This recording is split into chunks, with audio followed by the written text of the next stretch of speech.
Hello and welcome. एक बार फिर स्वागत है आप सभी लोगों का एम स्पोकन क्लासेस में। कल का वीडियो कमाल का था। ऑप्स आउच, मज़ा आ गया। बहुत सारे आपके रिस्पांस बहुत अच्छे मिले, थैंक्स अ लॉट उसके लिए। और आज उससे भी बेहतरीन सब्जेक्ट, इतना बेहतरीन सब्जेक्ट लेकर आए हैं कि आप जब सुनेंगे, आप जब देखेंगे तो आपको लगेगा wow what a fantastic words, क्या शानदार शब्दों का ये जाल है। और इसको सीखने के बाद yes you can speak English, आप अंग्रेजी बोल सकते हो। क्लियर? तो ज़्यादा बातें नहीं करेंगे। हाँ, अगर वीडियो बहुत अच्छी लग रही है तो आप पसंद कर रहे हो आप तो लाइक करो, सब्सक्राइब करो और शेयर करो। और प्लीज़ वीडियो को अंत तक देखिए, क्योंकि असली चीज़ें, जो मेन चीज़ें होती है, जो उसका उपसंहार होता है, कंक्लूजन होता है, वो लास्ट में बताई जाती है। तो उससे भी आप मिस कर जाते हो, तो उससे भी देखा करिए। क्लियर? ओके। स्पोकन क्लासेस बहुत बेहतरीन जा रहा है और आई होप कि अगर ऐसी क्लासेस चलती रही तो बहुत जल्द हमारे जितने भी व्यूअर्स हैं सब अच्छी बेहतरीन इंग्लिश बोलेंगे। और आज हम सीखने जा रहे हैं एक बेहतरीन शब्द, बहुत बेहतरीन शब्द। उस शब्द को पहले हम डिफाइन कर दें। Caustic verb, caustic verb. अब सवाल उठता है कि कास्टिव वर्ब क्या होता है। समझ रहे? कास्टिव वर्ब क्या होता है? कास्टिव वर्ब को हिंदी में कहते हैं, या मैं लिख रहा हूं, प्रेरणात्मक क्रिया। इसको वर्ब्स कर देते हैं, प्रेरणात्मक क्रियाएं। प्रेरणात्मक क्रियाएं, प्रेरणात्मक क्रियाओं मतलब क्या होता, मैं आपसे बात करने जा रहा हूं, बहुत ध्यान से सुनिएगा। अच्छा ये बताइए, रोना किस मीन्स होता है? बताइए। वीप मीन्स रोना होता है, तो रुलाना किस मीन्स होता है ना? कमाल की बात। हंसना किस मीन्स होता है? लॉफ मीन्स हंसना होता है, तो हंसाना किस मीन्स होता है? क्लियर है? सोना स्लीप मीन्स होता है, तो सुलाना किस मीन्स होता है? रन मीन्स दौड़ना होता है, तो दौड़ाना किस मीन्स होता है? रीड माने पढ़ना होता है, तो पढ़ाना तो टीच हो जाएगा आपका। लेकिन अगर वह क्रिया, जैसे आप काम कर रहे हो आप, ठीक है, काम करना, काम करवाना, तो जी हाँ, आज हम बात करने जा रहे हैं ऐसी ही महत्वपूर्ण क्रियाओं के बारे में जहां सब्जेक्ट स्वयं काम नहीं करेगा, जहां आप स्वयं काम नहीं करोगे, बल्कि आप किसी और चीज काम को कराने की प्रेरणा दोगे, इंस्पिरेशन दोगे। काजिटिव वर्ब, बोर्ड पे लिखा हुआ है काजिटिव वर्ब। काजिटिव वर्ब प्रेरणात्मक क्रियाएं, वह क्रियाएं जब स्वयं करता उसमें काम नहीं करता हो, बल्कि उस काम को कराने की किसी और को प्रेरणा देता हो। क्लियर है? स्वयं काम नहीं करेगा, बल्कि उस काम को कराने की किसी और से प्रेरणा देता है, आपको कहता है कि यह काम करा लो, है ना? जैसे आप मान लीजिए वीप में रोना होता है ना, तो स्वयं रोएगा, लेकिन रुलाएगा, रुलाना, समझ रहे? तो रुलाना कास्टिव वर्ब हो गई। स्लीप मीन्स सोना, सुलाना कास्टिव वर्ब हो गई। बात समझ आए? रन मीन्स दौड़ना, दौड़ाना कास्टिव वर्ब हो गई। क्लियर हो रहा है? समझ आ रही? हाँ, ऐसे ही मजेदार टॉपिक्स पे आज हम चर्चा करने वाले हैं, तो अंत तक वीडियो को देखते रहिएगा। और आइए बात करते हैं कास्टिव वर्ब की। कास्टिव वर्ब प्रेरणात्मक क्रिया, ये दो तरह की होती है, या मैं डिफाइन कर रहा हूं, बिल्कुल थोड़ा ग्रामेटिकली बात कर लेते हैं। ये दो तरह की होती है, कास्टिव वर्ब प्रेरणात्मक क्रिया दो तरह की होती हैं। एक होती है गेट और हैव, गेट और हैव, गेट और हैव।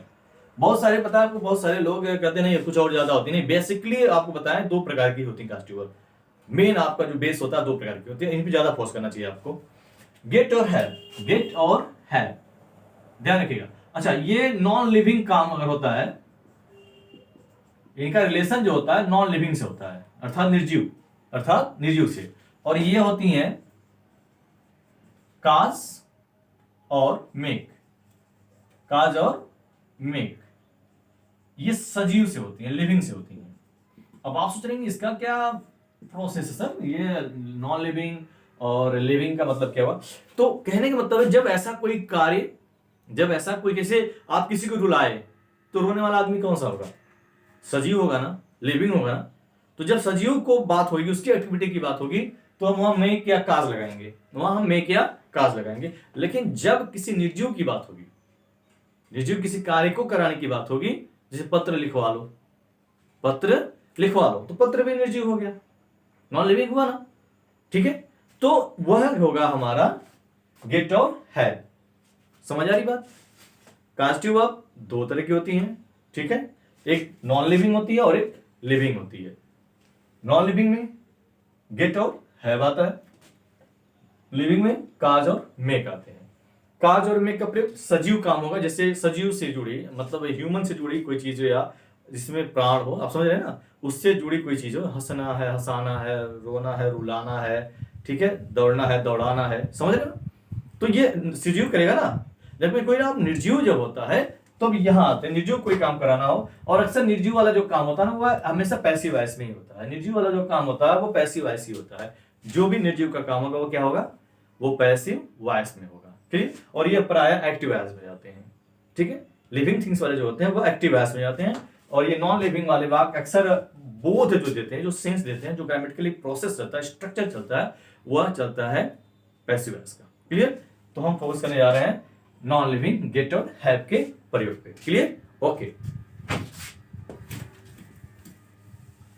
बहुत ही कमाल का है, और इतना ज्यादा सेंटेंसेस से बनते हैं, जैसे अमूमन बहुत छोटा सा वर्ड उठाते हैं, बहुत छोटा वर्ड उठाते हैं। पहले हम बताते हैं कि ये देखें, अपने बाल कटवा लो।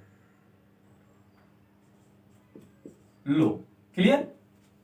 अमूमन पिताजी, बड़ा भाई या अमूमन दोस्त, अरे यार अपने बाल कटवा दे यार, बहुत बड़े हो गए हैं, है ना। या अगर बाल व्हाइट हो गए हैं तो लोग बोलते हैं अपने बाल को कलर करवा लो। यानी खुद नहीं करो, आपको खुद नहीं करना है, ये काम करवाना है। क्लियर। ये पैसे वैसे आ रही है, समझ आ रही बात। ओके, अब यहां देखिए, अपने बाल कटवा लो। अपने बाल, इसका सेंस लिविंग से, ये अपनी एक्टिविटीज नहीं हो रही है, नॉन लिविंग चीज से एक्टिविटीज से हो रही है कि अपने बाल कटवा लो। तो इसका प्रोसेस क्या होगा, पहले ये पहचाने ना, कहां बोल पाएंगे, जब आपको काम नहीं करना है। क्लियर। सबसे बड़ी बात, आपको काम नहीं करना है, आपको काम बिल्कुल नहीं करना। यह काम किसी द्वारा कराया जाता है, वहां कास्टिव वर्ब आती है। कास्टिव वर्ब का मतलब होता है प्रेरणात्मक क्रिया। फिर से मैं रिपीट कर रहा हूं, वह क्रिया, ठीक है, जिसमें कर्ता स्वयं काम नहीं करता बल्कि इसको कराने की किसी से प्रेरणा देता है। क्लियर है, ओके। अब अपने बाल कटवा लो, यहां आप एकदम बिल्कुल फ्री हैं, आप गेट लगा सकते हैं, आप हैव लगा सकते हैं, गेट या हैव, ठीक है, गेट या हैव लगा सकते हैं। गेट अपने बाल, योर हेयर, और याद रखिएगा इसके बाद जो वर्ब आएगी वो थर्ड फॉर्म होगी, हमेशा वो पास्ट पार्टिसिपल होगी, ठीक है। इसके बाद जो वर्ब आएगी वो क्या होगी, इसके बाद जो वर्ब आएगी वो हमेशा थर्ड फॉर्म में होगी। तो इसका वर्ड स्ट्रक्चर मैं यहां लिख रहा हूं, वर्ड स्ट्रक्चर में डाल रहा हूं, या उसको आप वर्ड मेथड कर लो। वर्ड मेथड में क्या चलेगा, शब्दों का जो जाल होगा, पहले हम लगाएंगे गेट या हैव प्लस, ठीक है, जिस चीज की हम बात करेंगे, थिंग्स, उस थिंग्स जिसकी हम बात करे जा रहे हैं, और वर्ब की, ठीक है, पास्ट पार्टिसिपल, पास्ट पार्टिसिपल, अर्थात इसको बोलते हैं क्रिया का थर्ड फॉर्म, क्रिया की थर्ड फॉर्म। अब किसके द्वारा, जैसे अपने बाल, सुरेश बहुत अच्छा बाल काटता है, सुरेश बहुत अच्छा, जग्गू बहुत अच्छा बाल काटता है। तो अगर आपके जो बार्बर है उसका अगर वो नाम हो तो आप उसका नाम भी लगा सकते हैं, और यहाँ प्लस में आप यहाँ लास्ट में एज ए बाई है यहाँ डाल सकते हैं आप, भाई वहां अवधेश, मान लीजिए अगर बार्बर आपका है, अच्छा बाल काटता है तो उसका नाम डाल सकते हैं आप। हेयर पॉइंट वाला बहुत अच्छा बाल काटता है तो उसका बाल डाल सकते हैं आप, उसका नाम डाल सकते हैं यहाँ पे। Clear, okay. तो अपने बाल कटवा लो, get your hair cut, get your hair cut. अच्छा गेट नहीं, आपको नहीं सर, गेट नहीं, हैव से बोलना चाहते हैं, okay, have your hair cut. अच्छा किससे कटवा लो, अगर आपके यहाँ कोई बार्बर है, कोई है जो अच्छा काटता है बाल, और उसका नाम रख सकते हैं आप, उससे बाल कटवा लो, ठीक है। अभिषेक नाम का है, अगर वो मान लीजिए अभिषेक से अपने बाल कटवा लो, तो हैव या गेट योर हेयर कट, और यहां लगा सकते हैं बाई, ठीक है ना, और उस बार्बर का नाम, उस सैलून वाले का नाम लिख सकते हैं कि by Abhishek, by Hair Point, या जहां आपको ज्यादा सुटेबल हो, जहां आपको जस्ता हो, वहां से आप करा सकते हैं। क्लियर, बहुत ईजी है ना, बहुत ईजी है, बहुत ज्यादा बोलते हैं हम लोग इस तरह के सेंटेंसेस को, बहुत ही ज्यादा बोलते हैं। और प्रोसेस में देखिए, बस गेट या है पहले नंबर पे आएगा, उसके बाद उस थिंग्स जिस चीज की बात करेंगे हम, वर्ब की थर्ड फॉर्म आएगी, तीसरा स्टेप होगा वो पास्ट पार्टिसिपल फॉर्म होगी। अगर आपकी किसी के द्वारा कराने की बात की तो बाय लगाइए और उस बस व्यक्ति का नाम लिखिए। क्लियर है, सॉलिड, ये देख लीजिए। अब मैं सेंटेंस को आगे बनाने जा रहा हूं एग्जांपल के माध्यम से, पहले से ही रेज कर लिया जाए। बहुत ही बेहतरीन है, आप सेंटेंस पढ़ के अनुमान लगा सकते हैं कि क्या किया जा रहा है। जैसे आपको इंटरव्यूज में जाना है, शादी में जाना है, रिसेप्शन में जाना है, बिल्कुल आप गेट रेडी हो रहे हैं, बिल्कुल तैयार हो रहे हैं ना, गेट रेडी बोला जाता है। तो अगर आप तैयार हो गए हैं तो आपको लगता है अक्सर जब नजर पड़ती सोच पे, और सेंटेंस आएगा अपने जूते पॉलिश करवा लो, है ना। जूते गंदे हो जाते हैं और अक्सर हम जूतों पे ध्यान देते हैं कि जूतों पे ध्यान देना चाहिए, क्योंकि आदमी की पहचान उसके जूते से होती है। क्लियर। तो अपने जूते पॉलिश करवा लो। अब आप खुद करोगे नहीं ना, कहा है ना आपको नहीं करना, आप करवा लो, ठीक है। तो क्या करेंगे, पहले लिखेंगे हम गेट, फिर वर्ब का नाम your shoes polished, third form में आएगी। अच्छा, अपने जूते पर गेट योर शूज पॉलिश, यार कम ऑन यार, गेट योर शूज पॉलिश, अपने बाल अपने जूते पॉलिश करवा लो। अच्छा, किससे करवा लो, मोची से, मोची से अपने बाल पॉलिश करवा लो। तो by cobbler, by cobbler, cobbler means मोची। तो अपने जूते मोची से पॉलिश करवा लो। क्लियर, समझ आ रही। ओके, और सेंटेंस आते हैं एग्जांपल में। बहुत ही अच्छा ये प्रोसेस में है और ये बहुत इजी भी लग रहा है, और ट्रांसलेशन में तो कमाल का इसका प्रयोग होता है, बहुत ही ज्यादा होता है। ओके, इन सड़ी चीजों को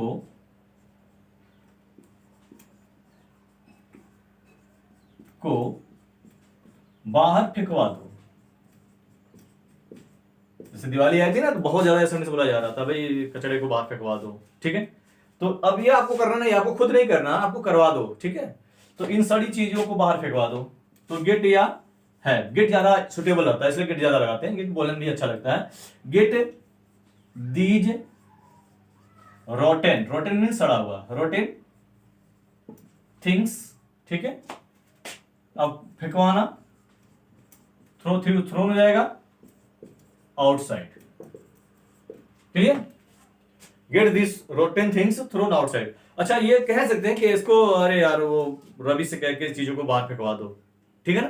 तो बाय रवि कर लेंगे यहाँ, मोहन से कह के बाय मोहन कर देंगे हम, ठीक है। किसी का भी वो जिसका नाम लिख के ना कि यार रमेश से बुला के काम करवा लो, तो बाय द उसका नाम लिख के हम एडजस्ट कर देंगे। क्लियर, जैसे गेट दीज रोटेन थिंग्स, इन सारी चीजों को थ्रोन आउटसाइड, बाहर फेंकवा दो। किसके द्वारा फेंकना, नौकर द्वारा कहा जाए तो by the servant, by the servant, by the servant कर लो, नौकर से ये चीजों को बाहर फेंकवा दो। क्लियर हो रही है। ओके, आगे देखें।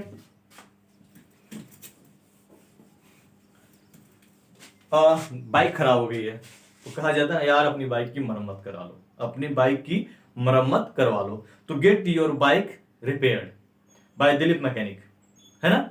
अच्छा, जो मैकेनिक हो उसका नाम लेकर आप बता सकते हैं गेट, ठीक है, your bike repaired bye Dilip, या जिससे आप कराते हैं मदन सोहन, जिससे भी आपका होता है उसका नाम लेकर बता सकते हैं। एडवाइस किसी को दे सकते हैं इस तरह के यार, है ना। अपने बाल, अरे तुम्हारे हेयर लुकिंग व्हाइट, आपके बाल सफेद दिख रहे हैं, get your hair coloured, get your hair coloured, अपने बाल रंगवा लो। गेट योर हेयर कलर्ड, अपने बाल रंगवा लो। समझ आ रही ना, मतलब इतना अच्छा इसका प्रयोग किया जाता है कि आपका घर मतलब सफेदी नहीं हुआ तो बोल सकते हैं कि अपने घर को रंगवा लो यार। Get your hair painted, sorry get your house painted, get your house painted, get your house white washed, get your house white washed.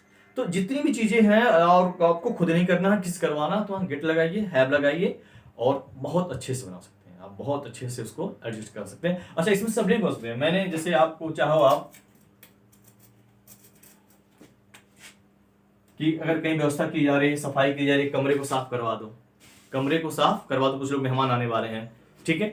तो get the room cleaned, get the room clean because the guest are about to come, the guest are about to मैंने पढ़ाया पिछले video में, तो जोड़ के देखिए ना, mummy get the room cleaned because guest are about to come, क्योंकि मेहमान आने वाले हैं, है ना कमाल की बात।